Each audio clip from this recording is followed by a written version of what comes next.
Welcome to the ITM Podcast.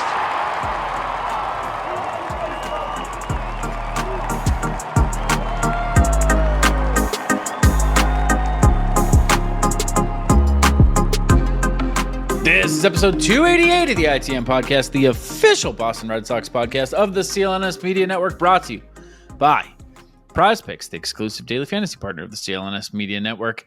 And the Boston Red Sox, well, they called up Marcelo Mayer. My name is Joey Copponi. That's Scott Neville. Scott, how are you? I'm tired. Yeah, you look tired, dude. Long weekend? Big weekend? Yeah, kind of, I guess. I mean, I didn't even do the Sunday stuff, so no, normal weekend, but Normal weekend. longer day yesterday. Yeah. Do you think it's that you're getting older and it's catching up to you? No. Marcelo Mayer's on the Boston Red Sox. How about that? That came out of fucking nowhere, huh? How about that? Let me tell you where I was. Did that come out of nowhere? Well, kind of. kind of. Yeah, I'm going to say yeah. I'm going to say it did. Okay. Because I had very little faith that they were going to do this. Even with the injury to Bregman, I still just had very little faith. I foresaw the whole thing. I was like, Cedon is going to play fucking third. David Hamilton's going to play second. Abraham Toro is going to play first. Nick Sogard is going to be our shortstop somehow. Like it's going to be that again. Like I can see that lineup card where we have, 5-7 hitters. And that they're all just squeezed in there somehow. Feels like we still do, Joey, no matter what we do. No matter what, that's kind of what happens. But no, it kind of did come out of nowhere, dude, because I genuinely wasn't expecting it. I'll tell you where I was. I was pulling up to a surprise party, and I was late to the surprise party. Like I got there at like 2:30, and the birthday girl was showing up at 2:45. So I had a small little window, and I got there, parked, looked at my phone, and it was like just starting to come out. Like Katie, what's her name? I'm going to mess up her. Katie O'Day? Oh, wait. There's like a middle. There's like a Katie like Harrison O'Day or something. I want to say Katie Morrison O'Day. I think that's correct. Yeah, let's find out what it actually is. But she had just tweeted like people are celebrating. That's huge. The people are like congratulating Marcelo Mayer, and I was like, wait, what? And then Steve tweeted, wouldn't it be sick if Marcelo Mayer made his debut tonight? And I was like, oh, so he's saying that. And then they started to roll in. So in real time, I was sitting there like stuck in my car trying to catch up on what I missed during the drive. And just more was going on by the minute. Did you make it? Barely. I barely made it, but I did make it inside. Did you guys walk in together with the surprise? I walked in about 90 seconds before the surprise went off. So it could have been bad. But, dude, Bregman going down obviously sucks. It sounds like it's going to be a month or two. It's a quad strain, similar to what he had in 21. That 1 or 2 month timeline is not official, by the way. But if Mayer is up, he's up. Just to get that out of the way. I don't know if anybody's guessing at what's going to happen when he comes back. If he goes back down, if Mayer's up, he's up. He's not Nick Sogard. He's not on the taxi squad. Like if he's up, he's here. Which is why putting him at a position that he's not going to play in a month or two, and that he's only ever played like 80 innings at, doesn't make a whole mess of sense to me.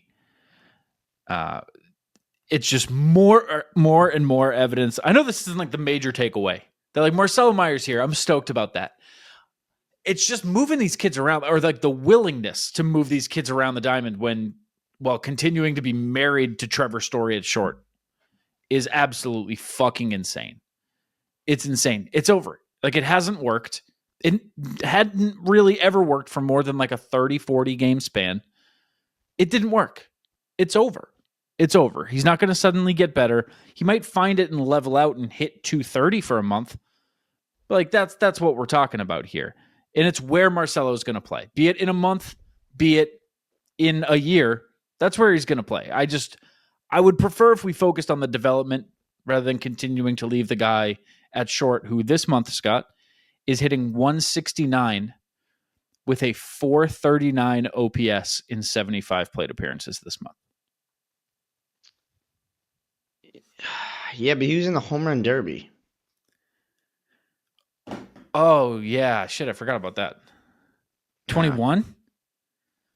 Sure. I think it was 21. Yeah, it was when it was in Colorado, and they needed a person from Colorado to play in the home He run took derby. over for Troy Tulowitzki. Tulo! And he remember his first week? Trevor? Trevor Story's gonna like break the home run record. Remember his first week?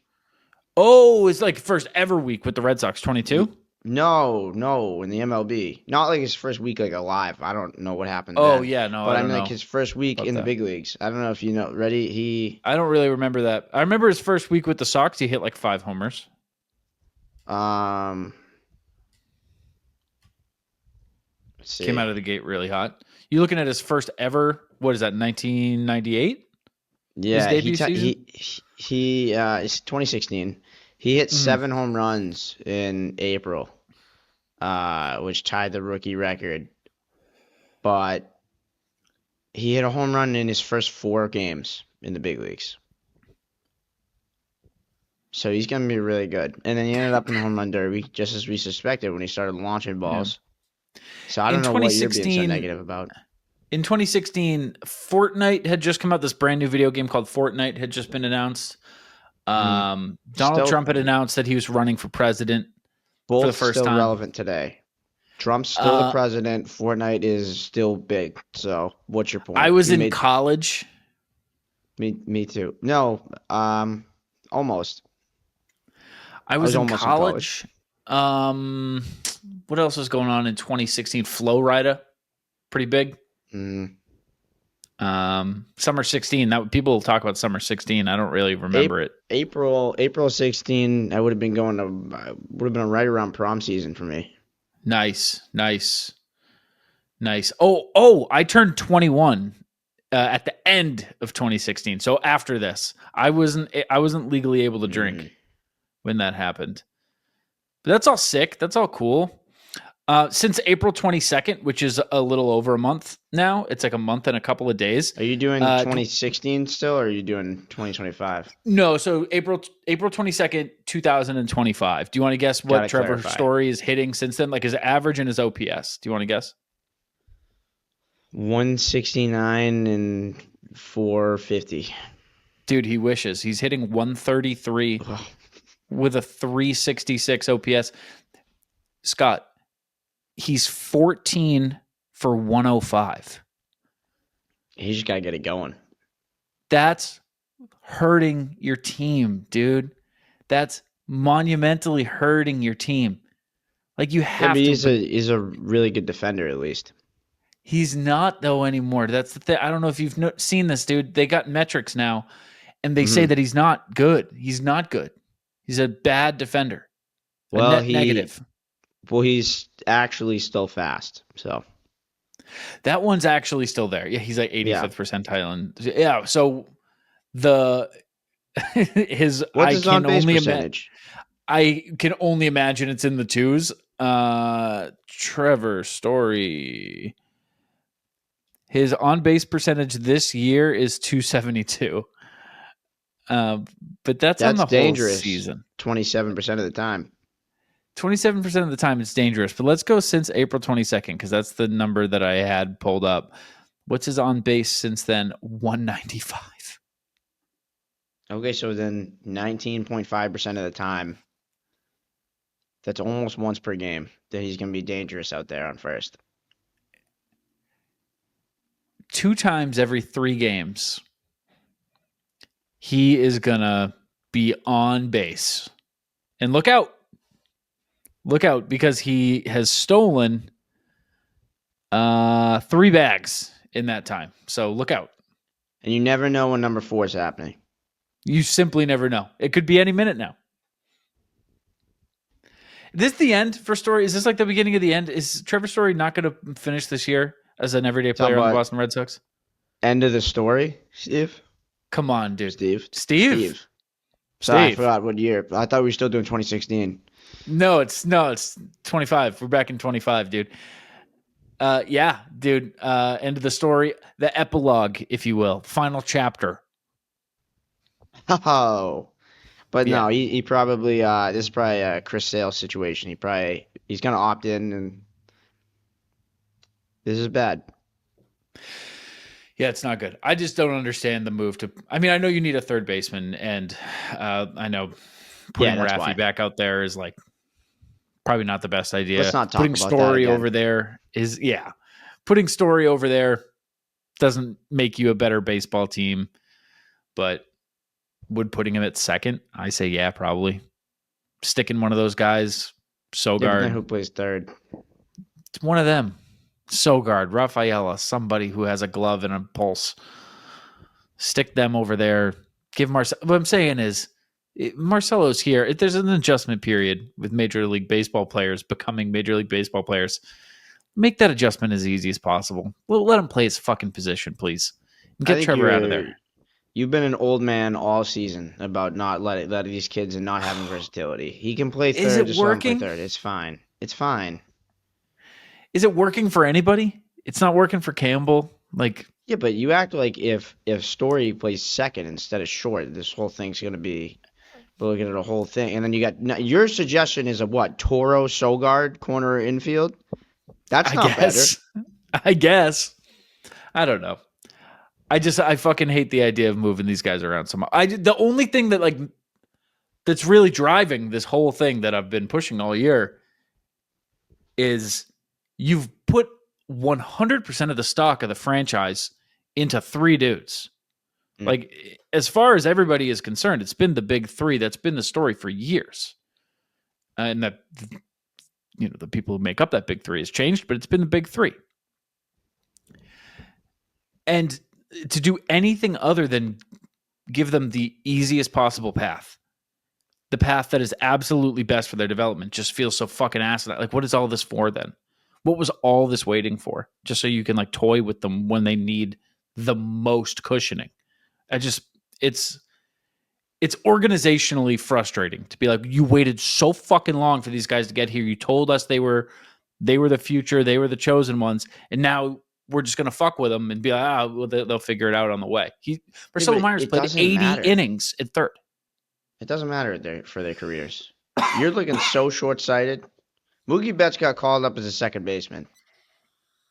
Alex Gordon from the Royals got called up as a third baseman. Jose Bautista was a third baseman. Like, you guys, you just don't remember them playing the right position, not even close to the position they played, and it just didn't matter at all. Like, if they can hit, they can hit, and then they'll get, once they earn a spot that's solidified, it'll be fine. Like, Mookie I get was your a point. super athlete, always, though. Sure.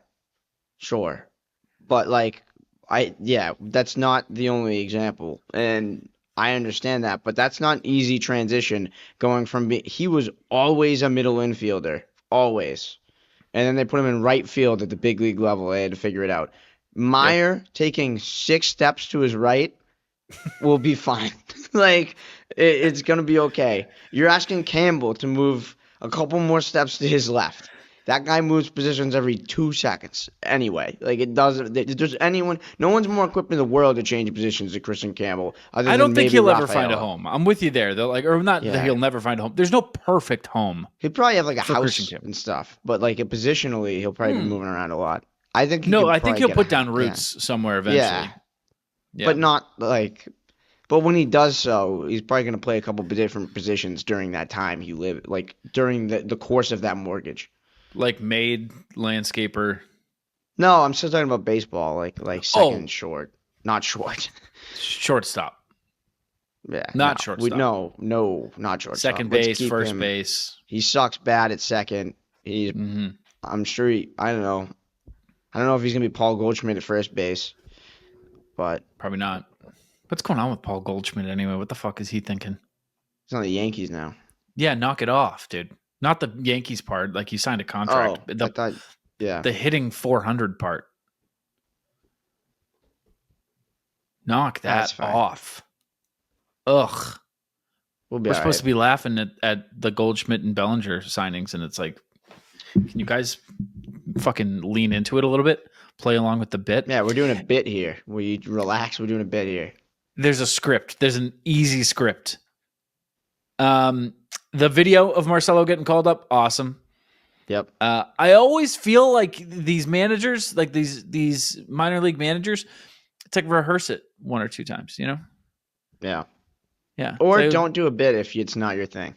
That's my biggest gripe with it. You don't always have to do a bit. Because somebody, I think it was Katie, tweeted out what the manager said, and I was like, "That's awesome." Then I saw the video, and I was like, "Oh no, that's not what he said."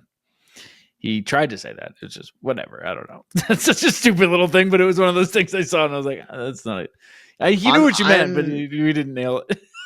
But it was awesome. I don't want to say like anti-debut videos, but the reason why I don't care for them is because there's always one guy trying to just say, "Hey, I'm gonna be on SNL tonight, and I'm sure I could figure it out. Like, I'm just gonna be Will Ferrell for the next 5 minutes," and you're not, and it's just awkward. And baseball managers, minor league baseball managers, don't have the typical stereotypical personality to do that kind of, drama.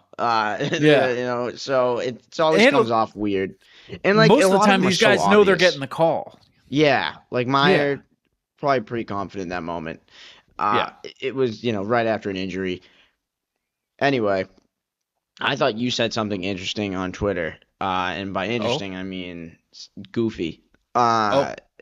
Yeah, you mentioned in some stupid way you said it. Whoever you said it, I'm sure it was goofy. What I stupid say. I'm sure you did I'm sure you used like really small words, like 5 characters per word, because your vocabulary is very good. And you were That's how Twitter. It's the algorithm. It's the algorithm. Mm-hmm.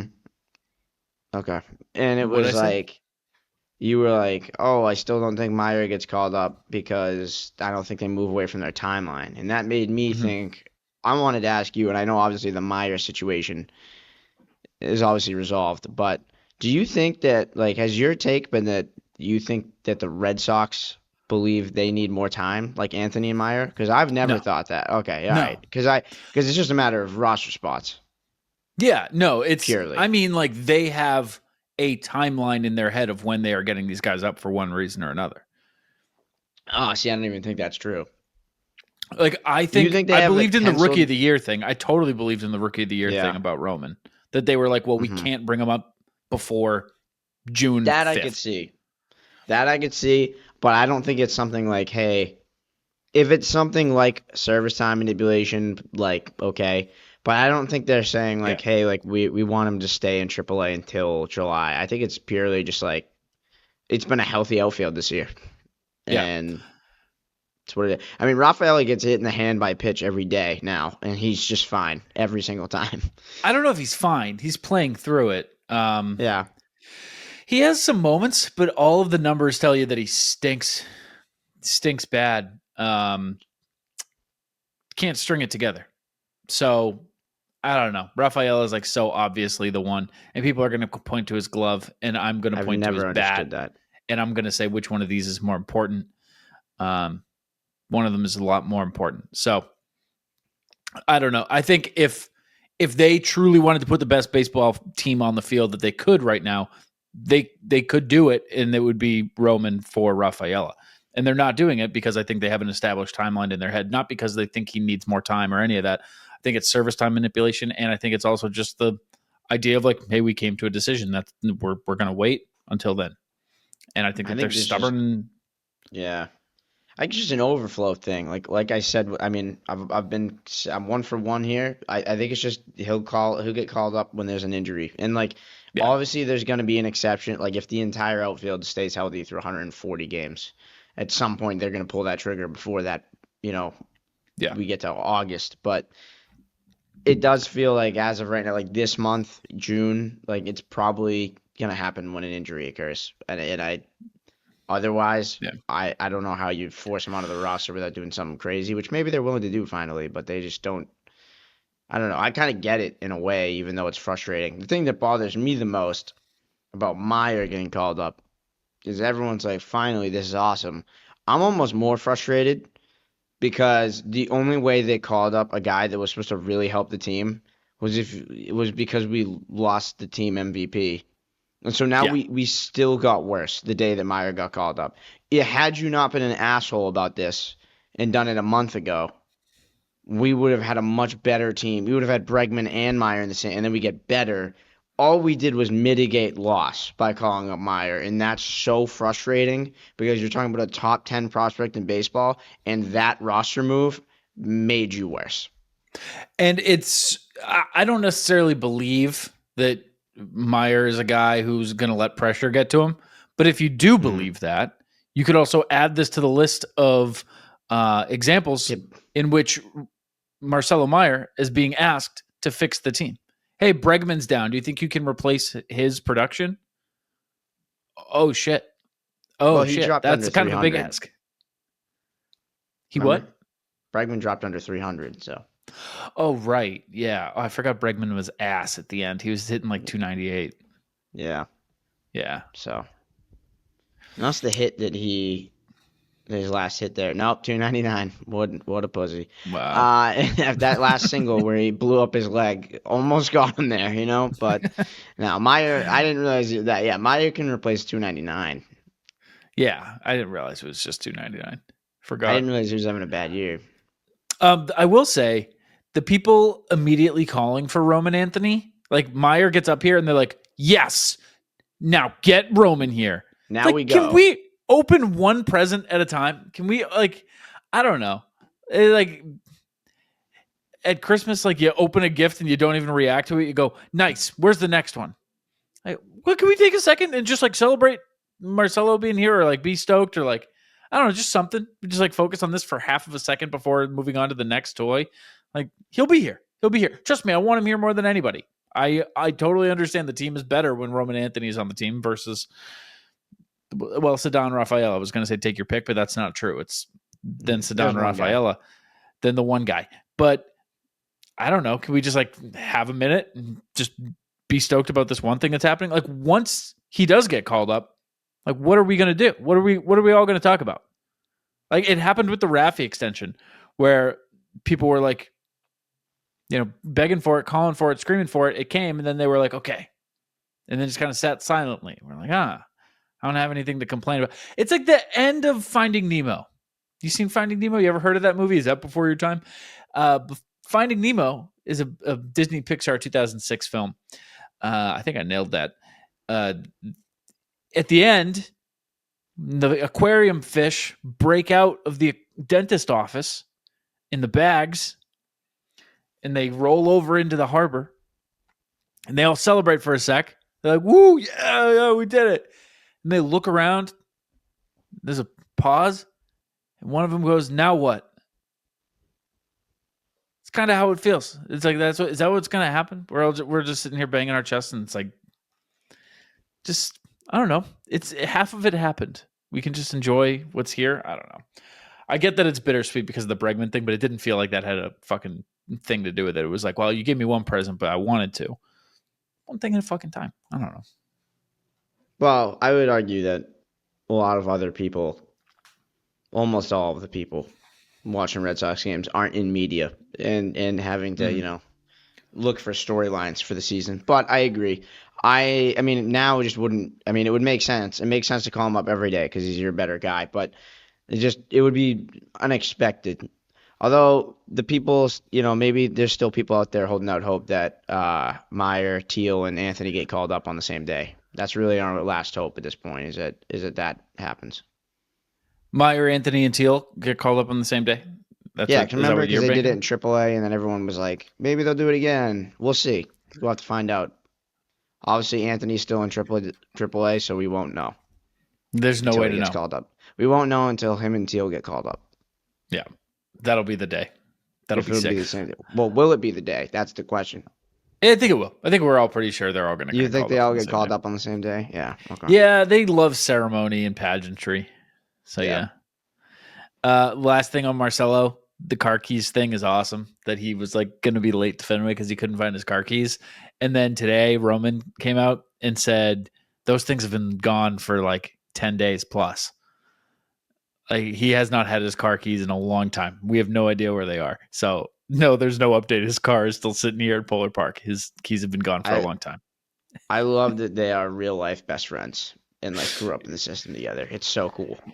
Yeah, it's very cool. And I don't know, Roman's got to be feeling a certain way down there, but number one prospect of I don't baseball, know, smashing. And I kind of like that Mayer was first. He was supposed to be first. Yeah, and it would have sucked if Mayer went from the guy to one of the guys to obviously number 2 to the very last one called up. Like that would have sucked for him. Yeah. So I'm glad that he's here first and he gets his time. And then also, not to immediately take something away from Marcelo Mayer, but now you have a grand finale. You know, like once Roman's up, then it's the Red Sox are all here. PrizePicks is the best place to turn your sports knowledge into cash. With millions of members, PrizePicks has made daily fantasy sports accessible to all. You just pick more or less on at least 2 players for a shot to win up to 2,000 times your cash. Run your game all season long on PrizePicks. Cash in on the basketball playoffs with PrizePicks. Don't miss your last chance to add your favorite players from the court to your PrizePicks lineup. Whether it's points, rebounds, assists, take your pick of more or less for your shot to win up to 2,000 times your cash today. PrizePicks offers Venmo, Apple Pay, MasterCard, and more for quick and easy deposits into your account this sports season. So download the app today. Use code CLNS to get $50 instantly after you play your first $5 lineup. That is code CLNS to get $50 instantly after you play your first $5 lineup. PrizePicks, run your game. Series sucked. That was bad. Hard to believe they scored 19 runs in one game, had a Rafael Devers walk-off in another, and we still walk away rightfully disappointed. You split 4 games with an 18-34, 18-36 dog shit team. You're still under 500. And part of this is still because the bullpen is taxed, I guess. It's more that the team that you get on a night-to-night basis or even a day-to-night basis is a coin flip. Situational hitting, still not happening. Defense looks bad at times, especially in Game 4, obviously. That was disgusting and terrible and awful to watch. There just has to be something that turns this team around. But I'll be honest, I have no idea what it is. It's crazy that in Game 4, the Red Sox got 10 hits, and they got one singular trash time run, down 5, and then bottom of the 9th. Mm-hmm. But Mayer got an extra base hit. I was trying to figure out when I was watching, when he hit the double, there was like a big crowd pop. And there was a second where I was like, why are people getting excited over? I mean, we got 5 runs to go here, and this is a double. And I was like, oh, it's Mayer. That's why we're excited. I just had a dumb moment where I was like, what? I'm watching the ball roll into the gap, and I'm like, is that a 5-run double? What am I missing here? And then and it was like, oh yeah, they're excited about Mayer. That makes sense. They're excited about Mayer. Yeah, it was cool that like he waited for his first hit till his family was there, and they had that was chill. Yeah, because he had a golden opportunity his first at bat ever, and maybe it had the worst at bat in the history of time, but that's okay. Yeah, he had a couple tough ones. Yeah, but in Game 3, that 7th inning, 2 on. No, it was 9th inning. It was the 9th inning. 9th inning, yeah, he had a chance because it was a walk-off opportunity. Yeah, that. And you texted me, you're like, would feed families. And dude, I think your feed was ahead of me too, because right after that you said and I was like, what is I wanted to wait. I tried to wait so that, like, because I was trying to avoid that specifically. You know what was crazy today? I was on a call with someone trying to figure out some work nonsense, and I could his TV was on as was mine, so I could hear his. Yeah. And we were on this call for like an hour, and at the beginning of the call, I was ahead of him by a few seconds. And by the end of the call, I was behind him by like 10 seconds. And nothing changed. Obviously, we can't change the channel.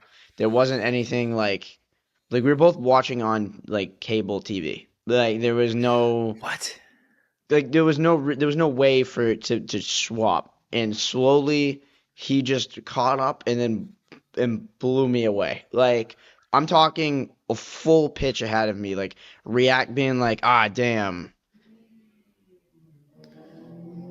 And then it would happen for me. And it was like, again, it started with like me hearing Dave O'Brien say something on my TV, and then I could hear it like an echo essentially on his. It was one of the crazier things. And we were talking about it too. We'd be like, wait, what happened? How did you catch up to me?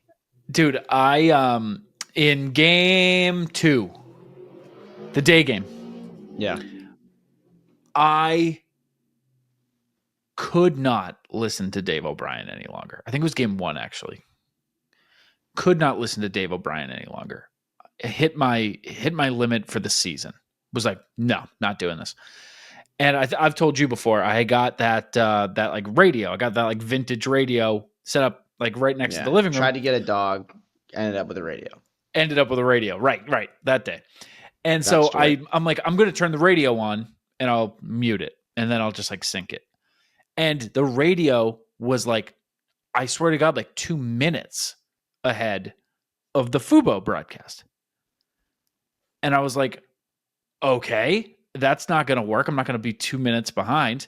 So I turned the radio off and I was like, I'll bring up the Odyssey app and I'll play it on there because it's working again. So I'll play it on my phone. I do that. That is behind the Fubo broadcast. And so I'm like, okay, I'll bring it up on my computer on like Nessun 360. Dude, I had the game going 4 different places, not even close to synced up any of them. So it's weird. The radio is the most up-to-date place you can be. If you want to, if you care more about being the first to hear something, get to an actual radio because everything else is going to be a minute to 2 minutes behind. Yeah, it's impossible. Also, I posted this on Twitter. The difference between Dave O'Brien and Will Fleming calling Marcelo Mayer's first big league hit, criminal. Absolutely criminal. What are we fucking doing there? Dave has reached a new low. Dude, I was thinking about this weekend. When this show started, me and Steve used to get into regular arguments about Dave O'Brien, wherein I was like, dude, he's not as bad as everyone said. Like, I was a Dave O'Brien defender. I remember that. Yeah. And I was like, he's got a good voice for baseball. He's not going to give you too much personality, but he gives you, he gives you what's going on. He sets the atmosphere, and it feels like a ball game. I'm sure you've all seen him repeating Lou Merloni's stats. Did you see that? You know what I'm talking about? You texted me when it. Did you text me? Somebody texted me being like, he just said that. It probably was you. I specifically remember, it might have been my dad actually, that was just like, he just repeated exactly what Merloni just said a second ago. Lou said. He's not even paying attention. Yeah, it was my dad that said that. And then the very next day, Dave O'Brien says, Ceddanne Rafaela hitting 351 with runners in scoring position. It's like, Dave, do you not know that you and Loomer said that yesterday 4 seconds apart from each other? Are you going to tell us that again? Also, there's no way he's still hitting 351 because he just had an at-bat yesterday. It changes. So there's no way. But I was, blown away. And then in game 4 today, he was like, oh, yesterday the Red Sox swept the doubleheader and blah, blah, blah, blah, blah. Brother Bear, you were at those games. They didn't sweep that doubleheader. They didn't. You were there. You saw it, man. You were working them. It's so bad. But then him not getting excited about big things is just fucking. It's so awful. It just detracts. They did sweep the Friday doubleheader. That's true because they only played one game. Yeah, well, the second one got canceled, but that still counts. So they got the one. They didn't lose on that doubleheader day. Maybe he's talking about that. And then the Saturday day game was the rescheduled Friday night game. So you're being an asshole. Right. I'm wrong here. It's not his fault that you're stupid. Do you understand that? He's seeing all sorts of different situations in his head that I'm not calculating. Yeah. By the way, note that doesn't matter to anybody. Yep. When the second game got canceled on Friday, I called 2 people I knew that were supposed to go to the game. And I was like, hey, what are you guys going to do now? Because we were going to meet up after. And I was like, what are you guys going to do now? They were like, what do you mean? And I was like, what are you guys going to do? And they were like, we're on our way to Fenway right now. I was like, for why? And they were like, what are you talking about? I was like, the game got canceled, right? And he was like, no. And it was just like, I just thought it was funny when they were on their way to the game. I was like, what's your plan? And he was like, I'm going to go watch some baseball. Game, probably. Yeah. I said, I don't think so, man. There should be a better system to alert people. Like if you have tickets on the MLB ballpark app, which is how you have to have them now, it should definitely be a push notification that's like, hey, your game's not happening. by the way. A ballpark app is my least favorite. it's It's not so good. hard. The app is fine. It's so hard to just like be with casual baseball fans and like transfer a ticket because no Yeah. one has that unless you frequent game. And even I didn't have it for the first like year or whatever. It was just because I did media stuff. So then if I went because my buddy had a ticket, it's like, all right, I got to make an account, download 17 different things Yeah. for It's apps. a headache. Why does like we know that like game time just like works because it works in every other sport. So like Yeah. it's just MLB just being like we're gonna just make this one thing for no reason. Yeah. You can buy your tickets other places, but then you have to transfer them to the Yeah, ballpark app if you want to get that's in. what I'm saying. Yeah, like Makes game no time, fucking you have to sense. get them on game time and then they download. Yeah, it's fun. It It's makes sick. absolutely no sense. Yeah. Anyway, series sucks. They split 4 games with the dog shit Orioles, who really looked terrible. Really looked terrible. Even when they won games, they didn't look good. They never looked good. The Red Sox looked bad. This is a classic. The Orioles didn't win. The Red Sox lost those games. I like that. Yeah. There's a dad line. I am just getting older and older by the minute on this show. Literally, I feel my that's how that takes works. getting older. Yeah, Well, that's true. Yeah, you're Yeah. probably coming around to a time. Although I don't know if this is an age thing, but I wonder if there's going to be a point where you're back in on OB.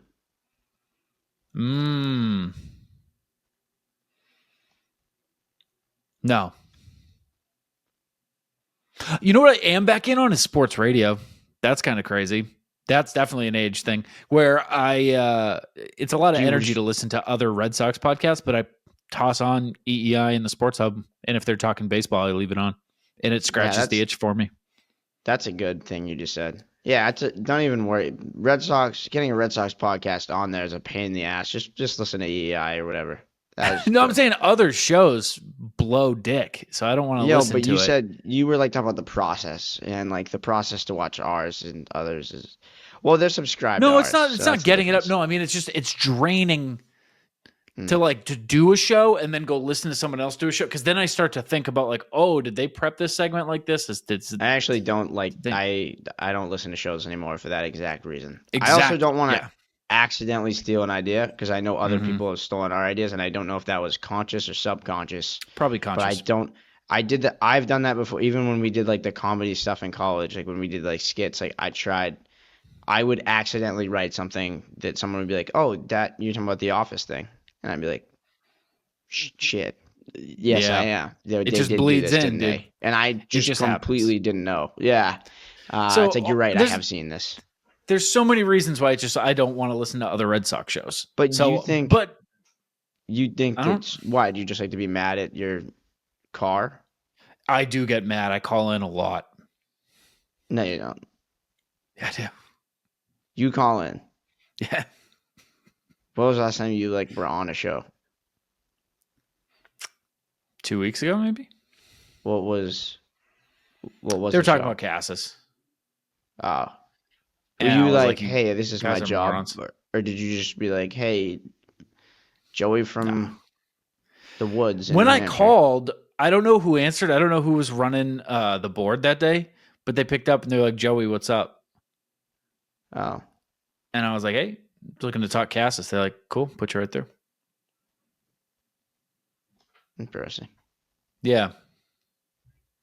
So by the way, this is a conversation that started about you getting older. Yep. Calling into a radio station.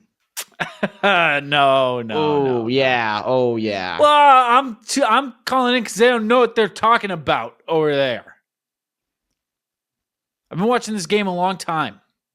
You used to take those calls, and now you're on the other side of it. We haven't done that maybe once since I've been on the show.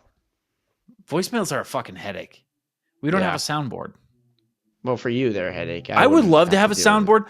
You know what sucks is one thing that listening to other shows did is made me think like, oh, well, I can't do the ideas that I wanted to do anymore because it's too similar to somebody else's. And it'll seem like I stole it. Because I wanted to have a soundboard on the show, and then Section 10 got one, and I was like, well, fuck. Because I wanted to just be able to play things all the time. Yeah, they feel very much like... it would be hard to do soundboard I don't want to say bits that aren't theirs. Yeah. Like they got they kind of did all the good stuff for the soundboard. Yeah. Like you said, playing things would be cool, but it would just be voicemails, and then like it would be a little bit easier for you to try and cut me off, I guess. Yeah, I guess I could hide it a little bit better. But what else you got? Nothing. Yeah. That series blew. I don't want to go into the details of it because it just sucked. I didn't have fun watching the Boston Red Sox. I had fun watching Marcelo Mayer. Yes. And I had fun watching the walk-off, which was a dumb decision to pitch to Rafael Devers. Don't know why you do that with first base open. Winning run on second. Rafi's pretty hot. Don't know why you do that. Game 4, Jaron went, 4 for 5? Yep. That was exciting. Walker Buehler pitched and got to finish a start. So that happened. What are the positives? I didn't know we were doing positives. That's my fault. Giolito was good. Yeah. For doing positives. Yeah. Giolito was good. That was cool. Bayo. It didn't feel like it because it was still scoreless when he came out. Yeah. You know? Bayo's a reliever. And that's okay. Bayo's not a starter. No. And that's okay. He's like, man, it's really something I'm working on to like go deeper into games. It's like, are you? We're in year your pitch count 4? fucking soars because you're getting counts full often, brother. Often. Yeah, it's kind of like So your if you're thing. not You control that. Yeah. If you're not attacking the zone, then how are you trying to go longer? Are you just crossing your fingers and hoping that Cora leaves you in for 180 pitches? Like, I don't know how you're trying to go deeper into games when 5 starts in a row, you haven't made it 5 fucking innings. So, sorry, 4 starts in a row. 5 starts ago, he went exactly 5. So that's my bad. Yeah. Yeah, that one's on me.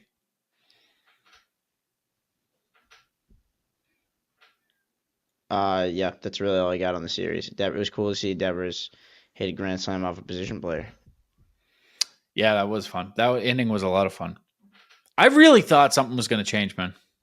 I really did. Like what? The Red Sox would be good? Yeah. I thought this series would be a great opportunity, like a 4-game sweep. It was a great opportunity. Yep. Yeah, that it was. I was right about it being a good opportunity. Yeah. I was wrong about thinking they might, capitalize on it. They got 2 runs in 18 innings off of the second worst pitching staff in baseball. So. They get shut out today? No, they got No, Myers. They didn't. Yeah. So they are still the only team in baseball that has not been shut out. So that's they're the only ones. There we go, boys. Here we go, fellas. One thing that scares me right now is when you break it down by group. Yeah. Okay. I ran out of deodorant yesterday. I've been pushing it off. Sorry, I just realized when I lifted my arms to clap. Holy shit. Go on. Sorry, it just threw me off for a second. Starting pitching. Don't think it's that good. Like not a lot. Like probably my least optimistic group of the team. Obviously, and the Red Sox? Some health. Yeah. Some health could help. But not feeling good about that group. Bullpen, I've started to lose confidence in. I'm not like fully, and they're going to be so insanely taxed. I mean, the most taxed team in the league by the All-Star break, probably. Yeah. They could use another rain out big time on Monday. Yeah, and then Tuesday and Wednesday at least. That'd be cool. They just need a full reset. We can't be having guys like Crochet throw 80 pitches next week. We gotta keep moving. And then the lineup I think is filthy. But now that the MVP of the team is out, and Meyer's in, so it like helps a lot. But it's not as 1 through 9 deep as it used to be, as it tends to happen as the season goes on. And they are like the worst team. Like their overall numbers are like pretty solid, but they just don't convert their hits into runs at a rate that's pretty impressive. Like they get on base, they get some stats. You got guys like Navarez, who looks like an all-star catcher, and just it doesn't turn into production. So yeah, a little scary. I'm starting to get. I hate to say this. Say it. To a lighter degree, I'm starting to get like kind of like 2019 vibes where you're just like wondering. Why is this team not better? Yeah, like you look at the roster and you're like, this is a good team, this is a good team, this is a good team. And like for 2019, I thought that team was going to win the World Series until they were mathematically eliminated. Like I was still just like, this is the best team of all time. It's the same team as the team that won 108 games, more or less, and they're going to just figure it out. And then from day one, they didn't figure it out. And it never clicked. And this team is just not clicking. And now with, I don't know, the Bregman injury is obviously a bad one. Not that that's going to change the whole outlook of the season, but it's tough. I did notice, too, while we're talking about random things, OB just so casually said something about Bregman being the best player on the Red Sox. It was right before Devers. It was the same. It was game one, but before both home runs. And it was just one of those things where he said it, and I was like, yeah, kind of crazy. But yeah, I like so fast to just be like, that's the best player on the Red Sox. Yeah. I think we went into the season saying that Devers is better than Bregman. And then after that game, just statistically, I think Devers probably is the winner now. And certainly if you just take out the first week. But interesting how quickly that was like, yeah, Bregman's like the best player. Yeah, he's the best player on the Red Sox. Like, I'm not even gonna, not debatably, not like one of, just so casually, just that's their best player. Best. It was I think it was when he hurt his quad when they were like, that's their best player. You hate to see that. Yeah, I don't know if you can really argue another way. I mean, Devers is crazy hot at times, but obviously playing both sides of the ball is gonna kind of elevate you there. Especially with Bregman's defense. But now he's hitting 291 with 12 home runs and a 972 OPS. So offensively, Devers has completely taken over. Yeah. How you want to weigh a DH versus, there's a reason why Ortiz never made an MVP and made an MVP, won an MVP. Probably would have been a better way to do that. Yeah, made a most valuable player out of himself. Yeah. You can quantify that however you want, but yeah. that was a useless anecdote that I noticed. No, it matters. You think they extend Alex Bregman? We can talk about this all winter, but do you think they extend Alex Bregman? They approach him now during the injury. You think they hit him while he's down for 6 weeks? I mean, knowing Breslow, will probably sign him for less. Like he'll get rid of the options and he'll get him to agree to less money. Remember, this is a guy that got Christian Campbell to sign for $60 a year. Yeah, it's true. Not even an hour. Crochet. It was $60 total. Yeah. In Crochet, I think he got like $135. Yeah. Not much. That's a longer deal. When you think about it, not much. Yeah. And he's already he's losing free agent years out of that too. Way more free agent years than Campbell. So that's relatively almost even a better deal. So with Bregman, I don't know. What do you think? Also, 70? $70? Like $70? 75? Crochet got 135. I kind of feel like you got to give him at least 140. Really? Yeah, he's an everyday player. I wouldn't pay him $140. Yeah. Well, I mean, whether they would, I'm trying to guess what they would do. I'm not trying to say what we think they should do. Yeah. Do you think, injury-wise, do they even have to do this anymore? Or is he just going to opt in? If he misses 2 months of the season, in a way, he was so hot before that almost could help him because he doesn't have to sustain the success. He can leave, I think he was going to opt in either way. Everyone started to make it sound like that's not the case. And I guess there's some Boris math to when they do this option year thing and then they have one good year, they do seem to get paid at that, especially his age range where he's not too old for a free agent. But yeah, I don't know. I'll tell you what, opening day, I was like, there's no way he opts out of this deal ever. And I also didn't pencil him as a 299 hitter. Yeah. So. Well, at least he's not a 300 either. Yeah, that would have cost you. That would have cost you. I don't know. I don't know the answer to it. The Matt Chapman route scares me. They paid him way too much money for one good year. Yeah. It's almost going to be like you have to. or you have to go out and find another third Oh, baseman. Yeah. Oh, they have to pay him. Like, you can't lose Alex Bregman. He is now a core player of this team. Like, yeah.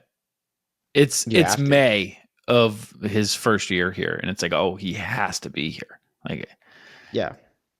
Yeah. I mean, I think if there was like a fan vote at the end of the year, who you get to keep for 2026 between like Bregman and Devers, you might win that one. Like, I think the fans would. Yeah, I think the fans would probably vote Bregman, probably pretty heavily too. That's crazy. Yeah, it is. Like, that's what I'm saying is like that's how impressive it's been. So like he needs to. If that's even an argument, that's a player you need to keep. I'm gonna spoil something real quick. Okay. Don't have a pitching preview. I got the matchups for you, and I got some Brew Crew numbers, but I don't have a pitching preview. No, Joe, don't do it because I don't have the. Joe, you forgot to do the pitching preview.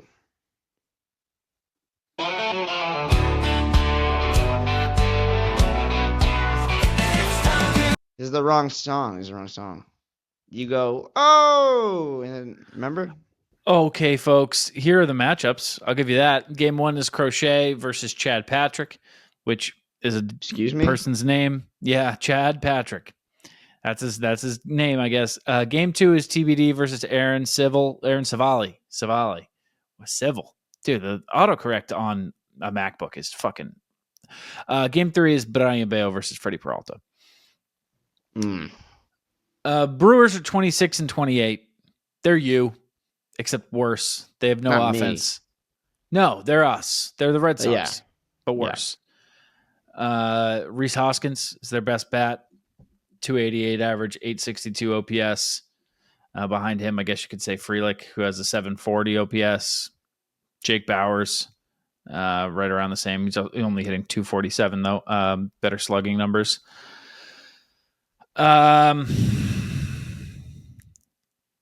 Yelich is alive. He plays DH, and he is hitting 205, so he's there. They're not much. They're not doing much over there. In terms of their pitchers, Freddie Peralta has a 255. Chad Patrick? Where even is Chad Patrick here? 323, a 126 whip, ERA. and 255 average against. Savali, hardly here. Not good. Not good this year. A 9 ERA and 7 innings pitched. So they stink. You should beat the shit out of this team if you're any good, but also I never know if the Red Sox are good or not. My whole life for the past 5 years, Scott, has been more than that. We can go back to 2019.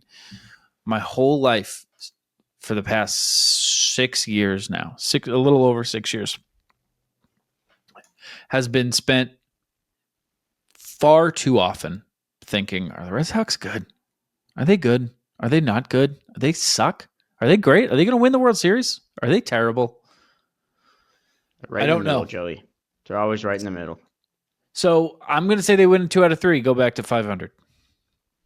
You got a weird one here. You got a 210 game on Monday, 740 on Tuesday, and a 110 on Wednesday. You got a weird week. Bayo is starting the earliest day of this series, the 110 game. Also, what are we doing with a doubleheader and you still have Bayo go the daytime and not the night game, and then he sucks, and it's like, yeah, of course. I don't know why it doesn't make any sense, but like in that scenario, we talked about whether you would move people around for this. This wouldn't be moving anyone, and still refuse to do it. So they hate that stat, and he sucked again. But Crochet is a 1.98 ERA, and they still lose almost every game he plays in. They better beat Aaron Savali in the year 2025, and Freddie Peralta versus Bayo at a day game is going to be tough. I'm going to go 2 out of 3 as well. Yeah, Bayo in the day game is just it's stupid how much of a guarantee that is. Yeah, that would put him at 500 to end the series if you're looking for any more motivation to pick a 2 out of 3 series. Yeah. Yeah. And if they win the first two and lose the last one, that means they touch 500 twice in this series, which I really like. Oh, I like that a lot. Yeah. Yeah. I bet Vegas likes that a lot. Vegas is going to love that one. And they haven't been over 500 in a while, so they're due for that part of the graph that I'm definitely making. So yeah, they've been needing to go one game over so they can come right back down. So right. We'll have another show for you guys on Wednesday wherein the Red Sox have won a series, yet we're going to be upset because they lost a day game to Bayo where he looks like dog shit, and the Red Sox are 500 again. How many innings for Bayo? 4 1/3. I'm going to go crazy here. I'm going to go crazy here. I'm going to say 5 2/3.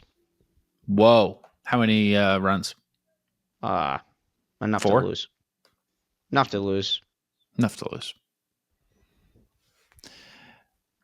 I got to look at Bayo's numbers right now. I want to look at the day-night splits, but, I mean, do we even... You know what? Yeah, I'm going to... Yeah, we do it all the time. I'm going to pull it up, too.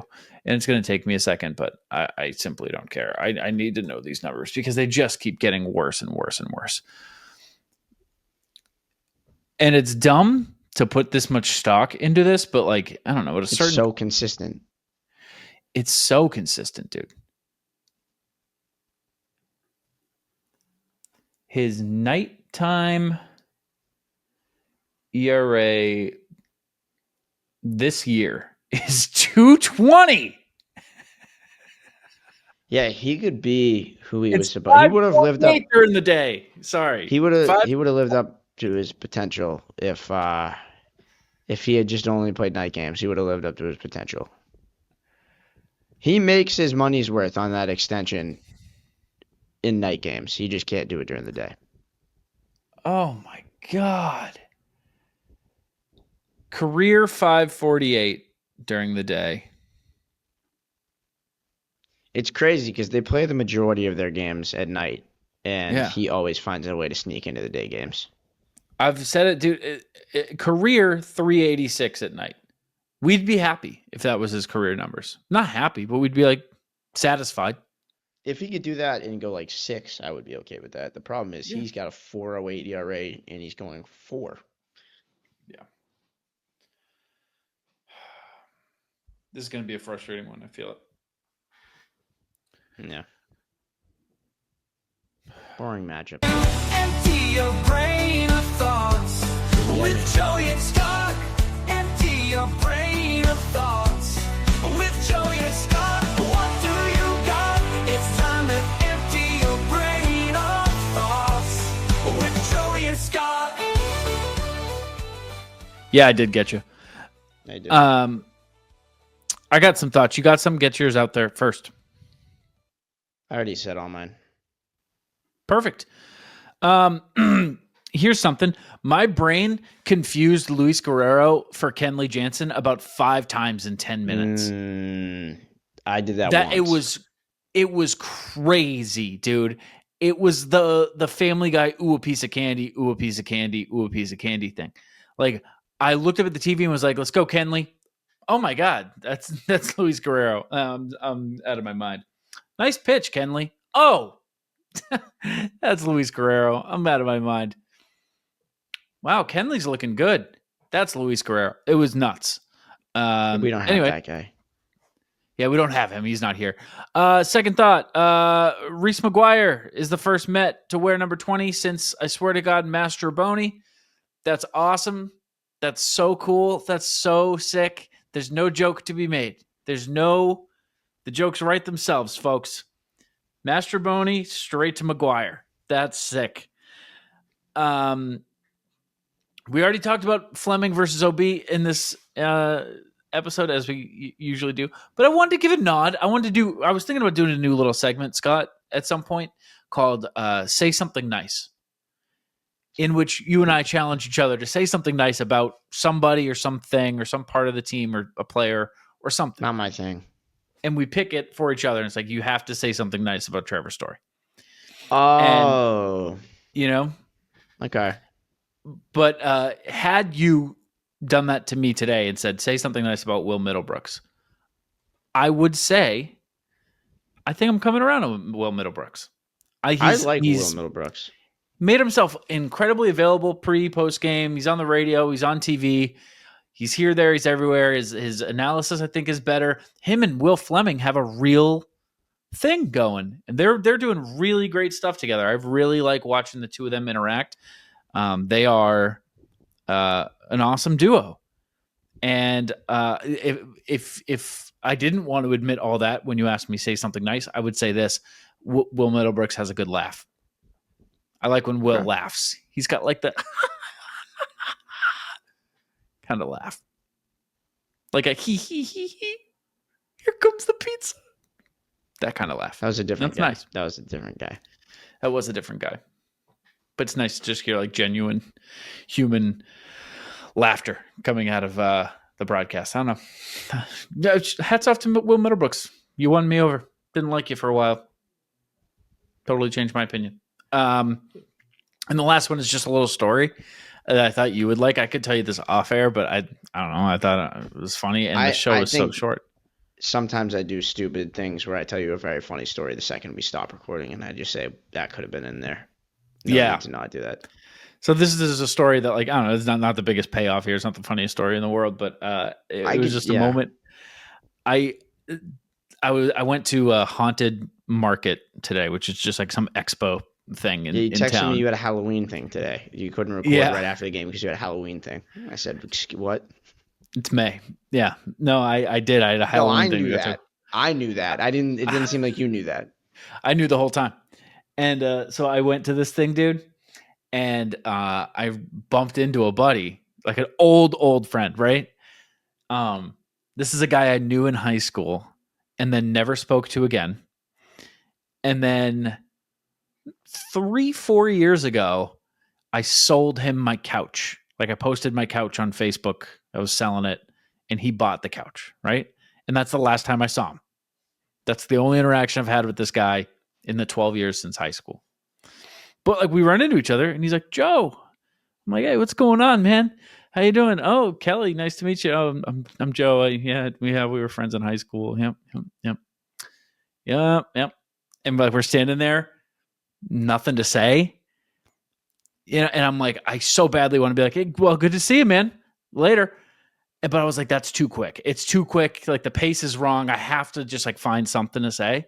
Jim, like, how's the couch treating you? I said, how's the couch? And he said, how's the couch? And I said, yeah, how's the couch? He said, it's good. And I said, all right. It's good to see you, man. I'll see you around.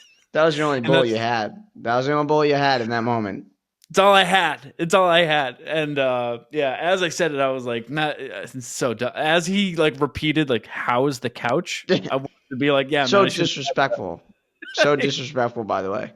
Yeah. He basically said, like, that's all you fucking got for me. Yeah. So how's your chair, dickhead? What do you want me to do with that? I don't.